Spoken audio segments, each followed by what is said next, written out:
of f of x. So I should see everyone filling in that blank with the word inverse. It does the opposite of whatever f of x does to x. F of x is adding something to x. The inverse will be subtracting something. It's multiplying something to x. The inverse will be dividing. So who can tell me, for those of you who remember the video about the nuggetizer, what was the nuggetizer doing? Taking chicken, making it some nuggets. That's right. Took chickens and made them into chicken nuggets. That's pretty gross. But the inverse of the nuggetizer, we think about the nuggetizer as a function that takes chickens and makes chicken nuggets. What does the inverse do? Chicken nuggets is like chickens. That is even more disgusting. I can't even imagine how gross that would be. But that's the basic idea here, is that we're figuring out a way to write a new function that does the opposite of what f of x, g of x, whatever function we're looking at is doing. So, the process for finding the inverse of a function. First step, we replace f of x.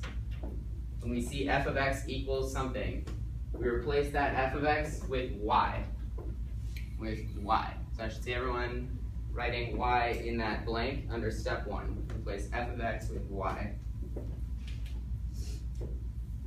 And the second step, we swap x and y. Wherever we see an x, we put a y. Wherever we see a y, we put an x. And then we write it down like that. We write a new equation with y's replacing x's and x's replacing y's. Third step, we solve that equation for y. We just went over how to solve equations, and we will continue to review that. Fourth step, simplified. Once we have an equation for y, we need to make sure that it is in simplest form.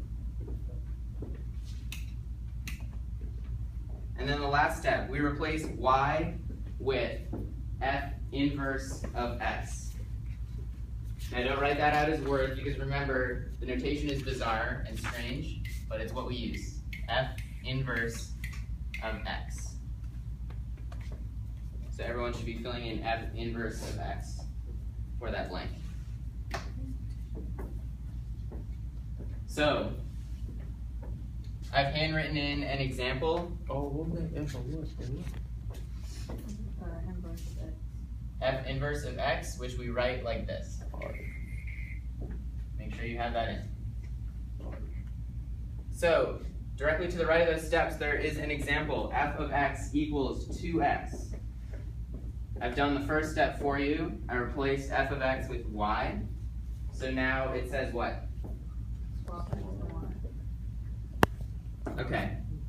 Now when we swap x and y, someone raise their hand before you write it and tell me what we get when we swap x and y. X equal 2y. X equals 2y. So in that blank next to number 2, everyone should be writing x equals 2y. Third step, what do? Solve for y. We solve for y. Okay, so we have y multiplied by 2. We have to undo that multiplication of 2. What do we say we do when we undo multiplication? Divide by 2. Divide by 2. Do I do that just to the right side? Both sides. Those 2's cancel.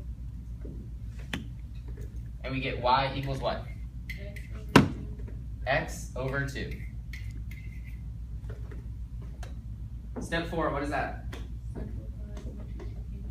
Can we simplify that? Y equals x over 2? No. We cannot. Sometimes we can. Be careful with that. Here we cannot. We have this in simplest form, so we're good to go on to the next step, which is what? Replace y With what? right there. Right there. Oh, no. That was the one you asked me to show you. Oh, with f of negative 1? It looks like Yeah. f to the negative 1. What are we calling it? F of 1. This That's is another f inverse one. of x. That's what this thing is. So make sure you have that written in. Okay. So our last step should look like this. We replace y with f inverse of x equals what? X over 2. X over 2.